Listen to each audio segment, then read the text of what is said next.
Yes. I saved someone from monsters earlier.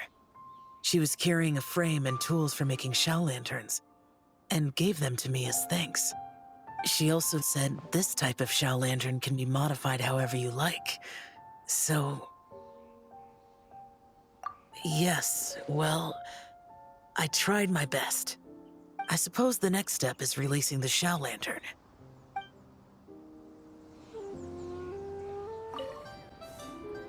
Hey, psst! Over here! Over here! Oh, I knew you wouldn't miss Lantern, right? I was wondering when I'd bump into you. No. I can't be working at every Lantern right now, can I? I really am here on vacation this time. Yup. Miss Pingshi said she'd find a professional photographer to take a good portrait photo. Hey, wait a sec. Don't tell me... Oh, it really is you! That's perfect then! Come on, take my photo. Let's see who's better behind the lens. So, ready to start? Alrighty! Can't take a picture without posing for the camera, though. Any suggestions, Traveler?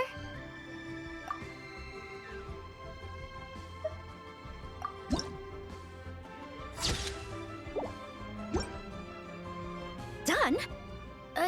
Did you adjust the lens and check the lighting? Make sure the focal length was properly set? Let me check. Wow, you actually nailed everything! Oh, a shot like this is front page quality! Next interview, I'm definitely bringing you along. Imagine the amazing shots we could take together! And a very merry lantern ride to you, too! Oh, hang on, that doesn't sound quite right. Whatever. Have lots of fun! Oh, this is what I get for being impulsive. Making a shower lantern's no joke. Traveler?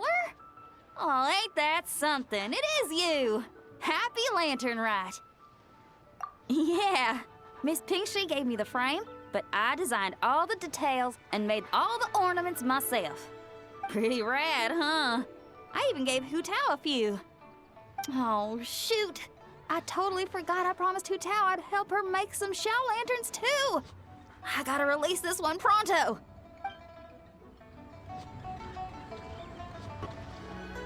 Liyue's got so much delicious food. What should I eat next? Oh, how about boiled fish? No, wait. I need to take a picture for everyone back at the tribe first. Traveler? Oh, wow. So you're the pro photographer that lady was talking about? That's fantastic! You're so talented. Of course you're good with a camera, too. Sure! I want to strike a cool pose. But what if it looks weird in the picture? Any advice?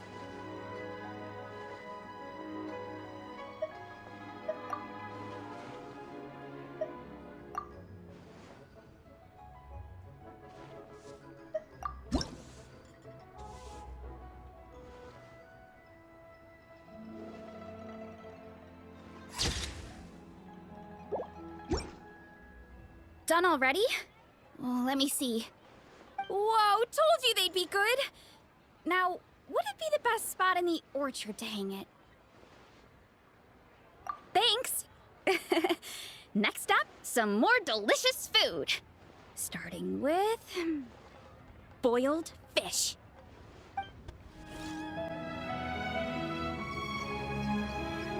Xiao! Cloud Retainer! Mana Ping! We're here!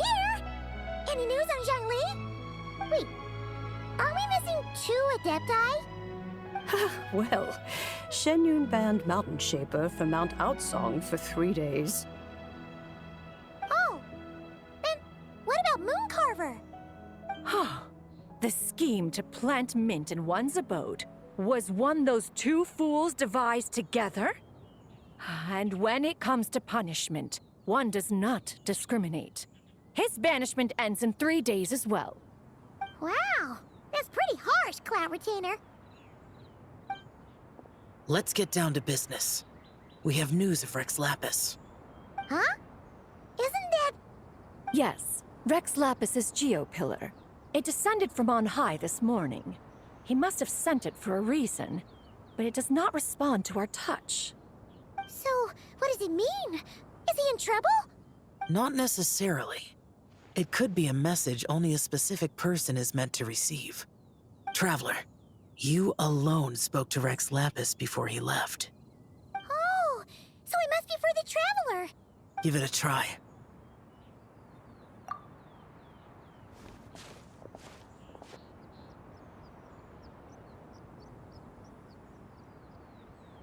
Come to the spring on Mount Qingze. I have left an entrance for you.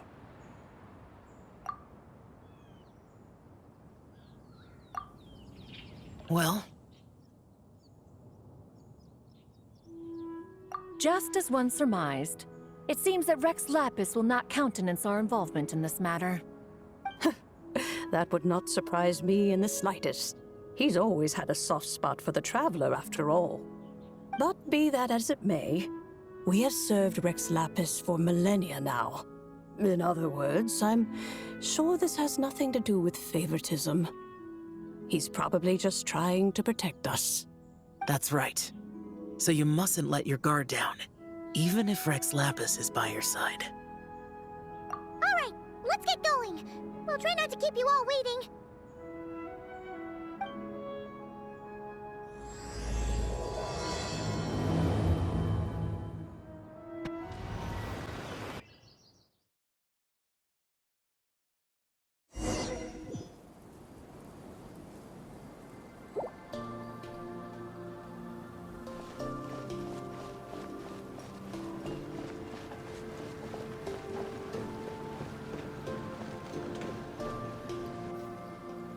Who could have imagined that the once mighty Geo-Archon might end up so, sitting on a humble stool in the woods, quietly weaving moon lanterns?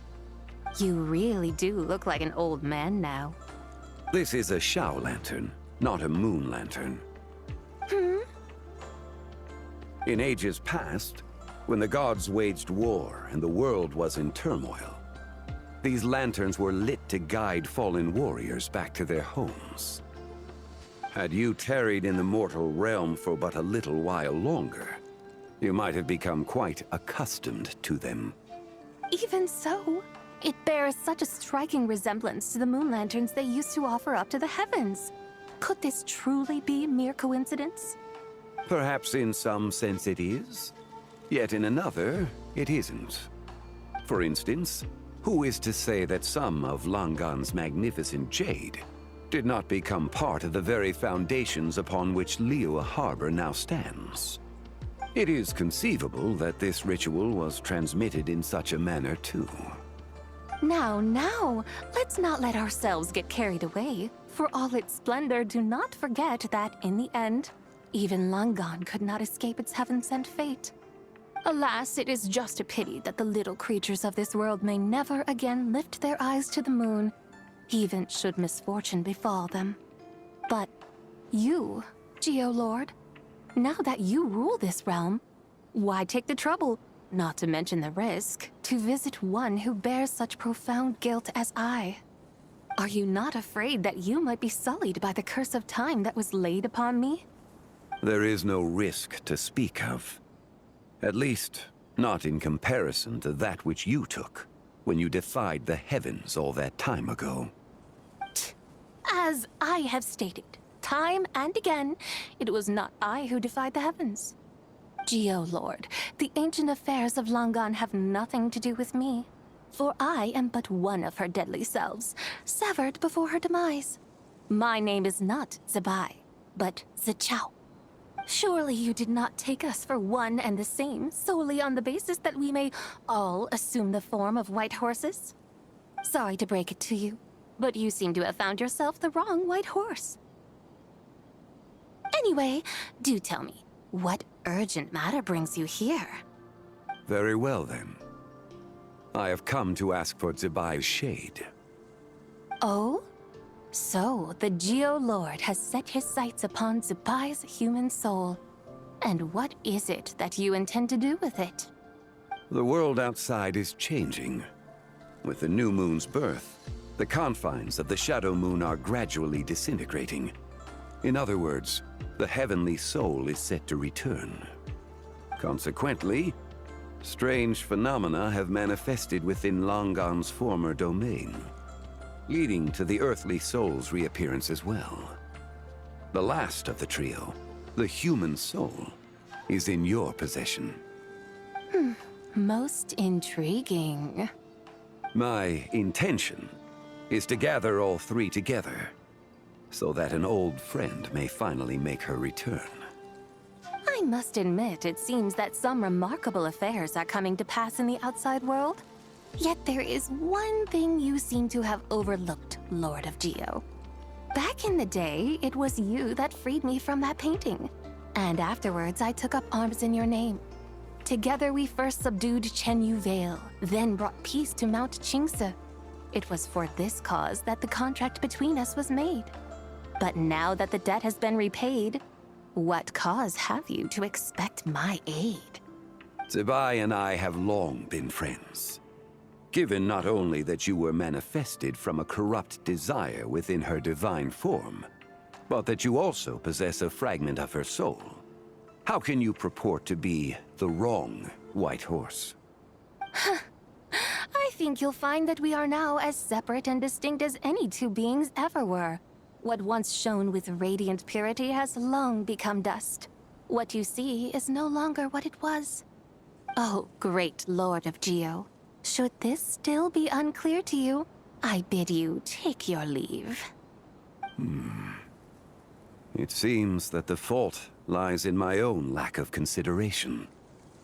As you wish. I shall let this matter rest. Wait! One moment, if you will. Should this not be your opportunity to propose a new contract? The part where you make me an offer I simply couldn't refuse?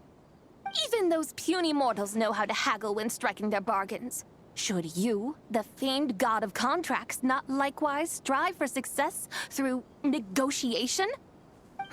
Come now, enough with the posturing. It's time to name your price. Very well. I had, in truth, prepared a new contract for your consideration.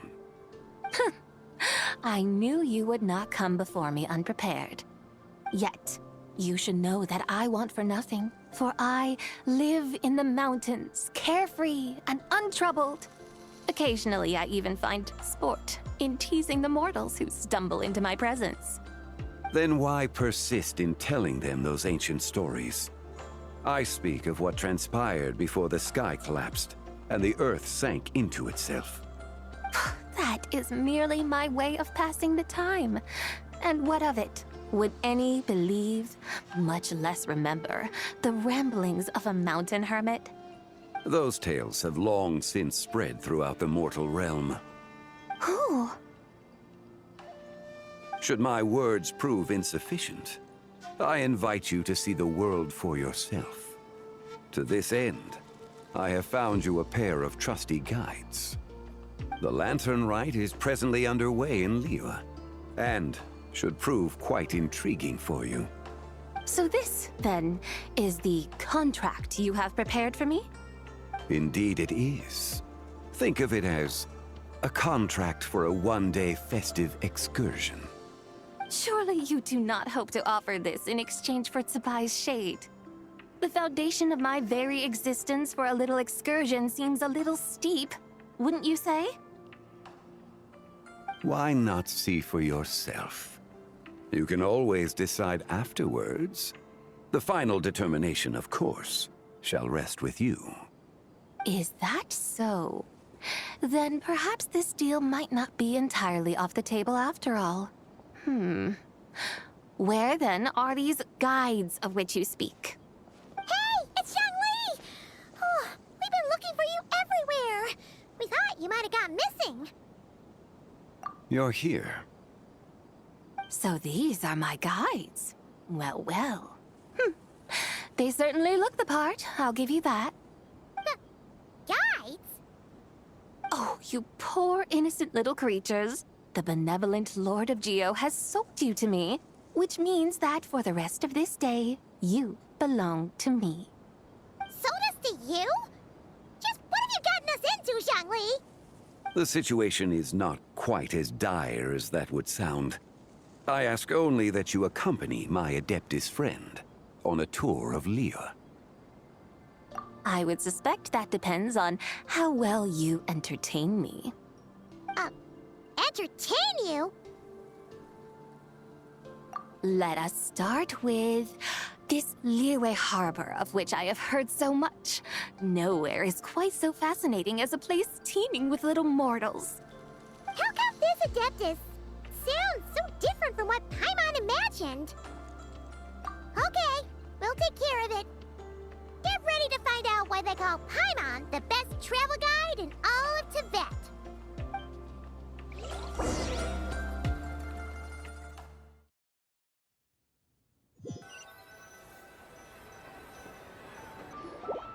Look! We've arrived at Liyue Harbor. Not only is it Tibet's busiest port, it's also the beating heart of Liyue. So, dear Madam Adeptus, where would you like to go first? With humble fare and wine to sip, in comfort clothed and soul at ease, one eats, and all the heart's ills cease.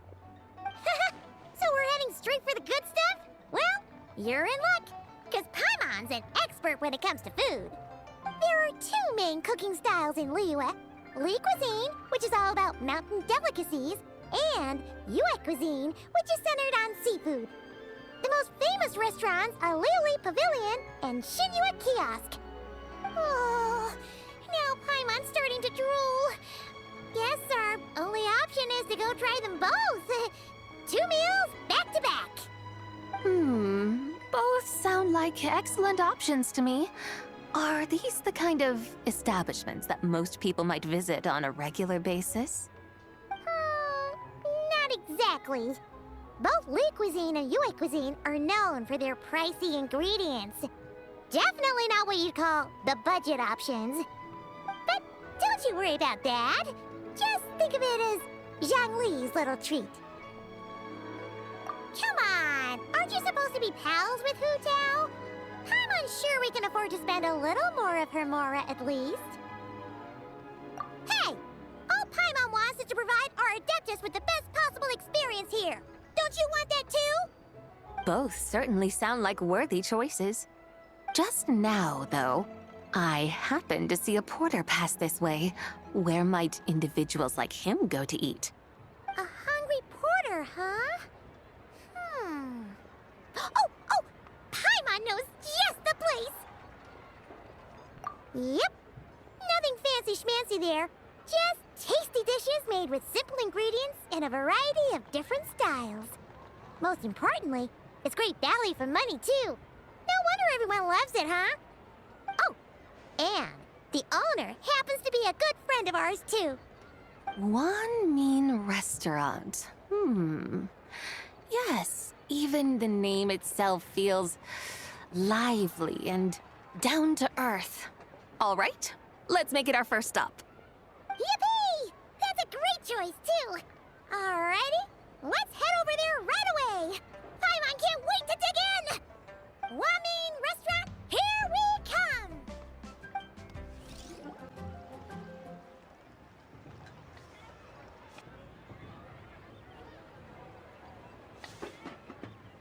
Xiangling, Chef Now, we're here. Oh, hello there. What a surprise to see you two. Welcome, welcome.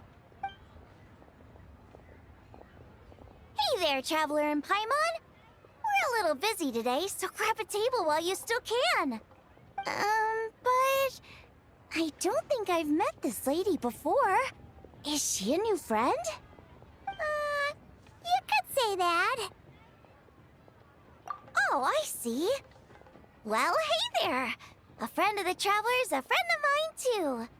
Don't worry, we'll take good care of you. Just order whatever you want, it's on the house. By the way, I'm Xiangling. I cook here at Wan Min Restaurant. What's your name? Miss Xiangling, have you ever heard of the White Horse Adeptus? Of course. What about her?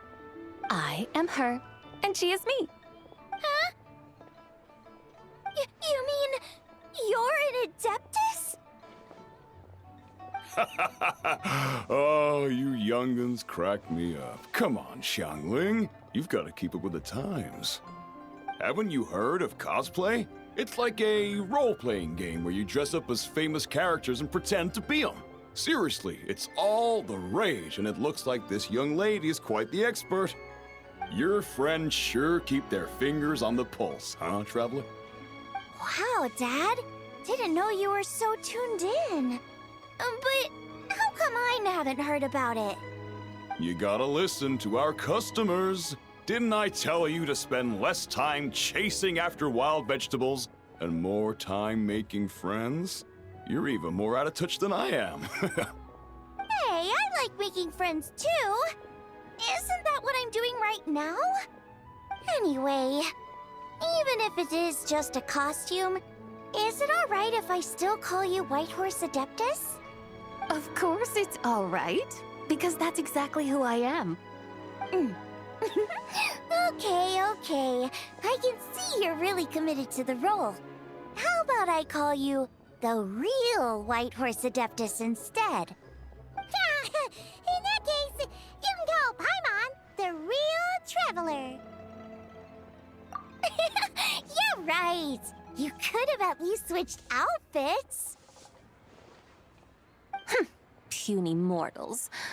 Nevertheless, I suppose it might be amusing to indulge in your little charade, for a while at least. All right, go grab yourselves a table. I'll come take your order in a bit.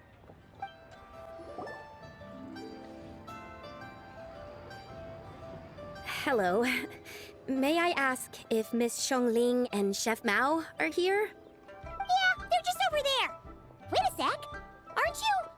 So, what would you like to... Huh? You're... Hello, Miss Xiongling. It's me, Lu Xiongxiong, the one who broke some stuff here at your restaurant a few days ago.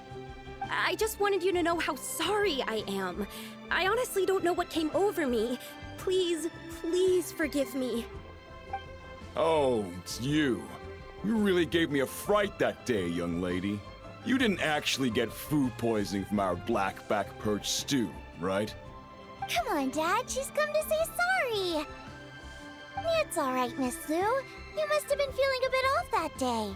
You're looking so much better now, though. Why don't you grab a table, too? This one's on the house. No, I couldn't possibly. Hey, it's totally okay. We all feel under the weather sometimes, especially when we're away from home. Go on, find yourself a... yikes. Looks like all the tables are taken. Wanna come sit with us? We've got an extra seat over here. Thanks, guys. So what would you like to eat today? Feel free to order anything you like. I should very much like to sample your renowned poisonous blackback perch stew. It wasn't poisoned. That was all on me. So that's one portion of blackback perch stew. How about you guys? Paimon wants... Sure thing! Looks like Paimon's having trouble making up her mind. Anyway, I guarantee you'll love it. Let me think. Well, since the blackback perch stew is on the spicier side, I guess it makes sense to balance it out with a serving of stir-fried shrimp. And since it's lantern rite season, you better try out the triple-layered consomme and come and get it too. Those are our seasonal specialties. As for the carbs, since we've got a full table, how about some right at home? Along with our special chili mince cornbread buns. Trust me, you won't be disappointed. Then for dessert, I'll whip you up some Lucky Snow Delight. I just came up with it a few days ago, and I can't wait for you to try it. Wow! Sounds like quite the feast! Looks like Paimon's in luck today! Am I the only one who thinks that's way too much? Not at all. Don't worry, I know what I'm doing. And to top it all off, our star dish, Adeptus Temptation. You should know that we don't often serve this here at Wanmin Restaurant. But since this is my first time cooking for the White Horse Adeptus, I'm pulling out all the stops. Okie dokie, just sit back and relax. I'll have your dishes out in no time. Hold on. Did I just hear Miss Xiangling mention the White Horse Adeptus? You did indeed. And you're looking right at her. That's a joke, by the way. She's cosplaying. Oh, I see. Phew, almost believed you there for a moment. Tell me, little one, what business might you have with the White Horse Adeptus? It's a long story. Basically, a while back, I took part in an archaeological dig over at the chasm. While we were there, we discovered a number of relics. Our findings show that they date back to the era of Langan, an ancient nation whose people are said to have been the ancestors of some of the modern-day inhabitants of Chenyu Vale. And why might such matters concern the White Horse Adeptus? Because some of those relics not only seem to contain textual references to her, but even depictions of what she looked like. There have long been legends claiming that the White Horse Adeptus was a deity of that era, but there are plenty of other theories out there too. If I could just locate some more detailed records, I'm sure we'd be able to find out so much more. So you're into history? Well, to tell you the truth, I actually joined the archaeological team by sheer accident. But once I'd started down this path, I knew that I wanted to make something of myself. Recently, though, things seem to have taken a turn for the worse. Still can't believe I caused such a mess and even ended up hurting someone. Oh, so you're considering becoming a martial artist now instead? No, I mean, they weren't seriously hurt. It was just a few scratches, and they let it go after my mother compensated them. Either way, my career's pretty much over.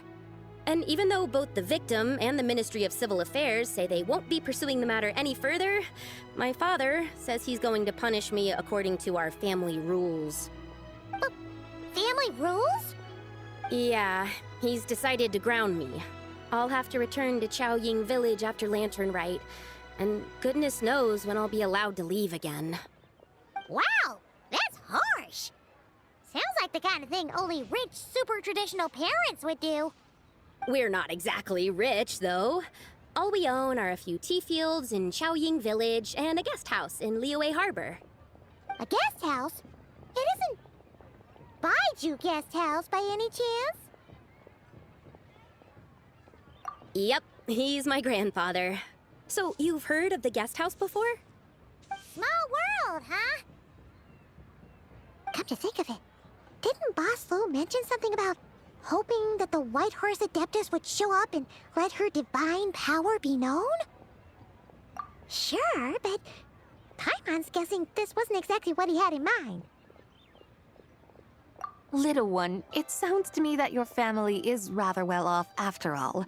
What then drew you to archaeology? Why subject yourself to such unnecessary hardships? Even if I stayed at home, there's no guarantee I'd lead a nice, easy life. Just look at my father. Recently, my grandfather put him in charge of the guest house, and he came up with a bunch of ideas right away, starting with changing its name. That didn't turn out well, though. My grandfather yelled at him for days, even calling him a bad son, and they still haven't let it go. Oh! Paimon thinks we might have heard about that too. Long story short, being dependent on others is never fun. You just end up being completely under their thumb. That's why I want to make it on my own out here, no matter how hard it is. After all, as the saying goes, to rise above others, one must endure the hardest of hardships. What's so funny about that? You poor, innocent little creatures never fail to amuse me.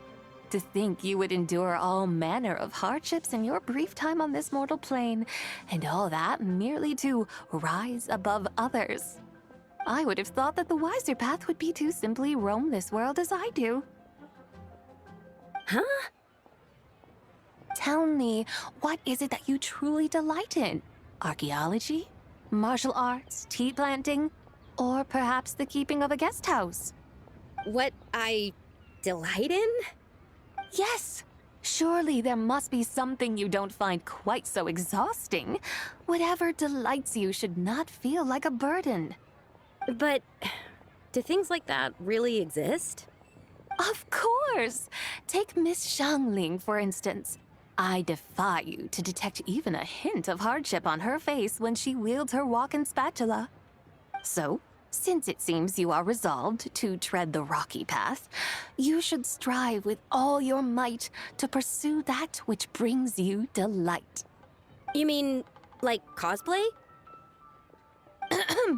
I suppose you might say that. Looks like the White Horse Adeptus is really getting into her role. I think I get what you mean then. Maybe I should have a chat with Miss Xiangling before I head home. Okay, everyone. Sorry to keep you waiting. Here's your food. Wow. It all smells so good. Oh, finally! I get to try that famous poisonous stew.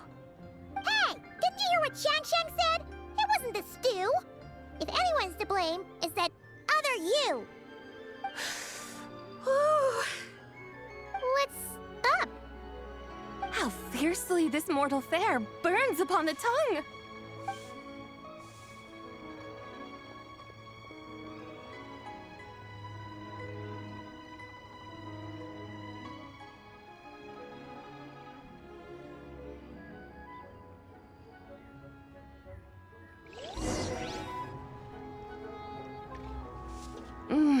Most satisfying as poisonous stews go.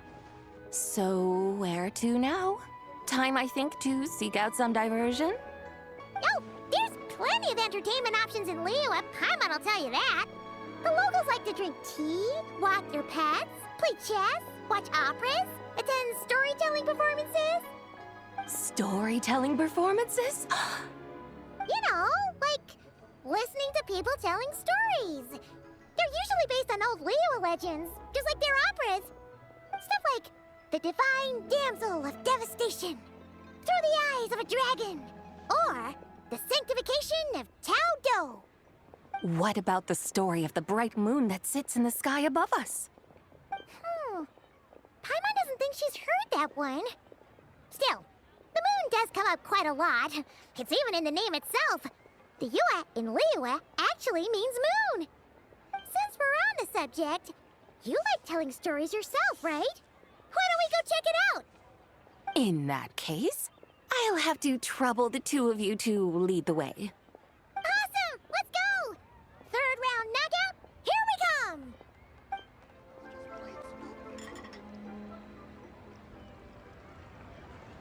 What a tongue twister! I'd have made a complete fool of myself if I tried to say it on stage without practicing it first. Huh! Call yourself Iron Tongue, Tien. Wobbly Tongue, Tien, more like. I used to have that problem a lot. But if you just take your time to grasp the meaning and commit it to memory, you'll be able to say it smoothly in no time. You're right, Miss Yoon. I'll give it another try. Hey, Yunchin! Fancy seeing you here! What are you two talking about? Ah, Traveler and Paimon, we meet again. And who, may I ask, is this? You may call me the White Horse Adeptus. The White Horse Adeptus? She's not really an Adeptus. I see. Well, it certainly looks like a lot of fun. Oh, funny you mention it. This type of thing is actually something I'm quite familiar with. Once, to perform Through the Eyes of a Dragon, I decided to imagine that I was Rex Lapis himself. It was the only way to truly inhabit his mindset and understand his resolve to quell those demons. Sounds like you just wanted an excuse to feel all big and powerful. Hey, that's You just don't understand how inspiration works. You're one to talk. Paimon's traveled all over with the Traveler, and she's seen things that would make your jaw drop. All right, then. Since you claim to be so knowledgeable, why don't you prove it by reciting an ancient poem? An ancient poem? Which one? Ha! See?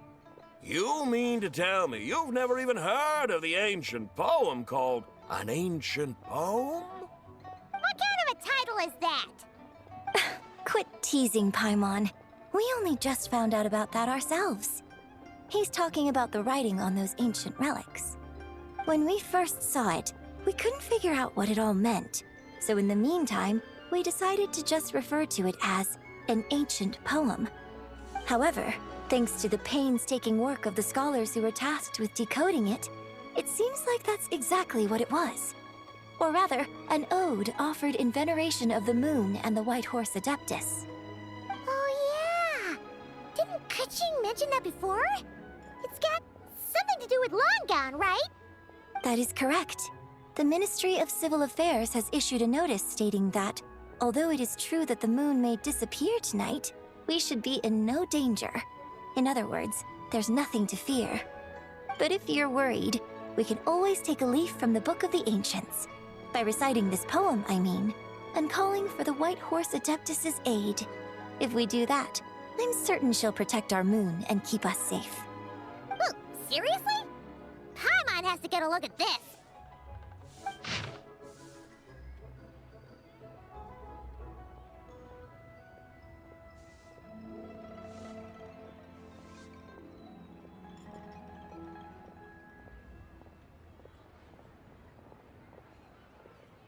Under moon eternal, in radiant night, a maiden grants silk, soft and light? What in Tibet's that supposed to mean? Under moon iridescent, in night divine, blah blah blah, something cloth so fine. Something about fields being plowed, something else about seeds being sown from the earth. Seriously? What is this? The fields are plowed, the seeds are sown, and from the earth, life is grown. Whoa! You did that without even looking! Bravo! Bravo! We have an expert in our midst. Looks like this young lady really does know her role inside out. If I didn't know any better, I'd have taken her for the real deal. That's because I am the real deal. That's the spirit. This is exactly the kind of mindset I was talking about. Behold, mortals, I am none other than the indomitable Rex Lapis himself. Kneel before my godly splendor. Believe me, young lady, I know exactly why you do it. Back in the day, I was just like you. I must say you are rather amusing as mortals go. Miss White Horse Adeptus, it is a great pleasure to make your acquaintance today. I have some questions regarding the poem, and I was wondering, perhaps, if you might be able to shed some light on it? You want me to explain the full meaning of its verses? Your guidance would be much appreciated. Fascinating. Tell me, do all the people of Liyue still express such reverence for the ancient ways? Well, it's true that we hold a deep fondness for our history, but it is hardly our only pursuit. One of my good friends, for instance, is even more devoted to the modern Fontanian art of rock and roll. Exactly! And don't forget, great practitioners of the role-playing arts walk among us too. People like me and you, young lady. Yes. So rather than placing too much emphasis on our reverence for the ancient ways, it might be better to say that here in Liyue, 100 passions bloom, each with a voice of its own. I see. Then, I suppose it wouldn't do any harm for me to enlighten you. In truth, it is but a simple poem of blessings. Its meaning is this. As the eternal moon rises in the night sky, a maiden adorned with lustrous jade descends upon the earth. She blesses the kudzu vines and mulberry leaves so that they may be used to make coarse cloth that is nevertheless soft, light, and comfortable to wear. As the iridescent moon rises in the night sky, a maiden adorned with lustrous jade descends upon the earth. She blesses the kudzu vines and hemp so that they may be used to make fine, luxurious cloth. As the frost moon rises in the night sky, a maiden adorned with lustrous jade descends upon the earth. She blesses the mugwort and artemisia so that they may be perfect for divination. So she really did come down from the moon? She shows the people how to use the plow and spade to purge the land of weeds, till the soil, and heap up the earth to make it fertile. Then with the hoe, she teaches them to sow their grain, bestowing the promise of life upon every seed.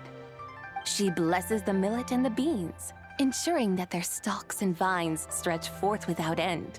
She graces the wheat and the rice, so that their heavy heads are filled with plump, glistening grain. Sounds like she's a real pro at all this farming stuff. The fruits of the field are harvested and brewed into sacred wine for honored guests. This we reverently present to the divine maiden, with every ceremonial step flawlessly observed, so that she may witness the depth of our piety and respect.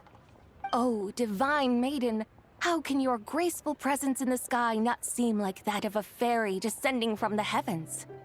Oh, divine maiden, how does your pure and radiant form not resemble the guardian spirit of our land?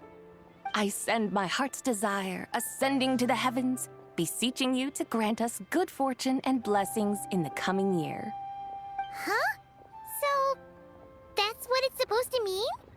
I find myself speechless, moved beyond the power of words to convey. Oh, young lady, you have shown me the heights to which a true role player might aspire. A truly remarkable performance. I did not anticipate that anyone could unravel this poem with such depth and clarity, and so soon after the Ministry of Civil Affairs notice, too. I'd even begun to consider myself somewhat versed in the matter, but as they say, there's always someone more knowledgeable out there. Allow me to extend my thanks to you, Miss Whitehorse Adeptus. You are far too humble, young one. I must confess, it is I who have been surprised, not only by you, but also by this Liyue harbor of the present day. Ah, so you're not from Liyue. And what, may I ask, has surprised you about it? Oh, it's nothing really. Just some old memories scattered here and there. Very well, my guides. I suppose it is time we set forth on the next part of our excursion. I'd like to go see that wharf now. What say the two of you? No problem! We'll take you wherever you want. Oh, leaving so soon? Before you go, allow me to introduce myself. I am Yunjin, director of the Yunhan Opera Troupe. May I ask your name in return? My own name is scarcely worth mentioning, but since you asked, perhaps I'll tell you the title of that poem instead. Huh? So, it isn't actually called an ancient poem? Of course not. Its real title is Odes of Long Zabai. Odes of Long Zabai. All right then, until we meet again.